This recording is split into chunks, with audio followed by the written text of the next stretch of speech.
We finally have a proper reveal trailer for the Mass Effect Legendary Edition. Now, we had an announcement teaser that told us that the game existed, but now we actually get to see what this game is going to look like. We also got a release date for the Legendary Edition. Now we know the remaster will be coming on the 14th of May 2021, which is a couple of months later than the rumoured March 12th release date. But in the end of the day, it's just good to have a date now known. We also got some more information besides just the trailer that shows us that this isn't just an upgrade of textures or a resolution or anything like that, but rather an actual thorough remaster. At least that's what's being promised. It's kind of hard to gauge that from just a trailer, but there are articles getting about from people who have obviously had some form of early access to footage or something along those lines. I don't entirely know what, and they're all saying similar things. Obviously, of course, they've done the classic remaster visual tweaking of adding lens flares to literally everything. But on a serious note, by the looks of it, it's not just lens flares that have been added, but rather improved visuals as well, which is... oh yeah, I forget this isn't a Ubisoft remaster. We can expect a standard. I'm going the long way around to saying this looks like a half-decent remaster at the very least.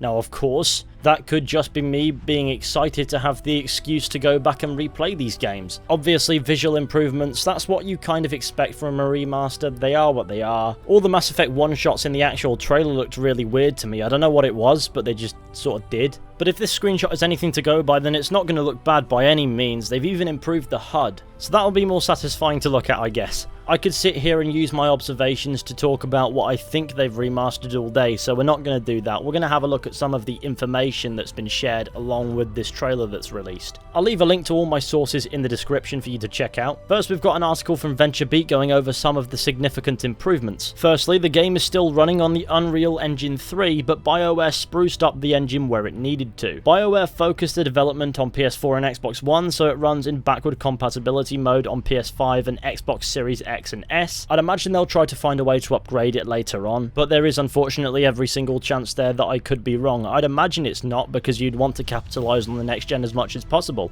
Apparently the remaster contains all 3 games and the DLC, but does not include multiplayer. And BioWare focused on improving visuals and gameplay instead of remixing the story and characters. I'd imagine that means the ending to Mass Effect 3 will still be the same, unfortunately for a lot of people, because it was quite a controversial ending, because it wasn't really too satisfying, I will admit. And also, I guess, a bit of disappointing news there for fans who enjoyed the multiplayer for Mass Effect 3, though it's something that I personally have never touched, so I can't judge how good it was or not. Apparently they were considering making tweaks to the story and characters, but eventually decided against it. According to this article, apparently BioWare didn't just simply put every asset into an assembly line for improvement, but rather they broke down each moment in search for anything that didn't look right, and slowly raised the quality of the game from there. And the end result is apparently a significant upgrade for the first Mass Effect. Apparently the team paid extra attention to some of the mechanics in Mass Effect 1. The example given is revamping aiming with an auto-aiming functionality.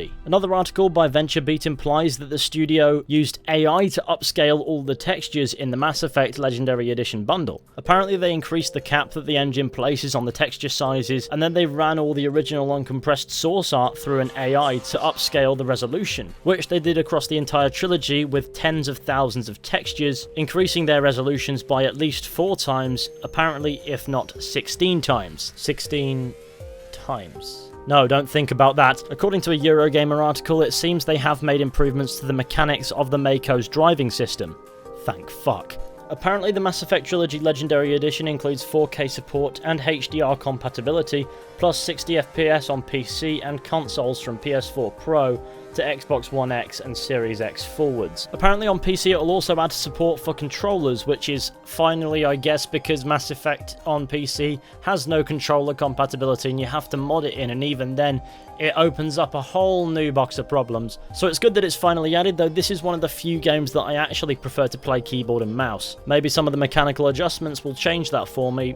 I don't know. Apparently there will be support for 21:9 widescreen displays. I believe that's also only on PC, though I could be wrong. And unfortunately for Nintendo Switch players, there is no version yet, though I must add there doesn't appear to be any promise that there will be at any point, though it seemingly hasn't been ruled out. The game will also supposedly sport an expanded universal character creator and the option to use Mass Effect 3's default female Shepard model throughout.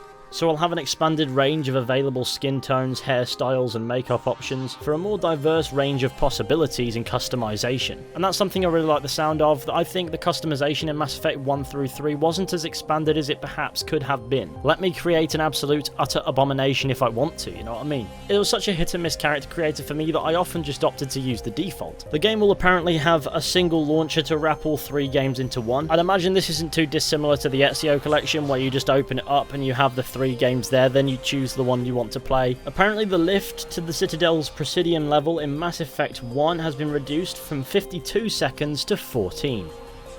Thank God.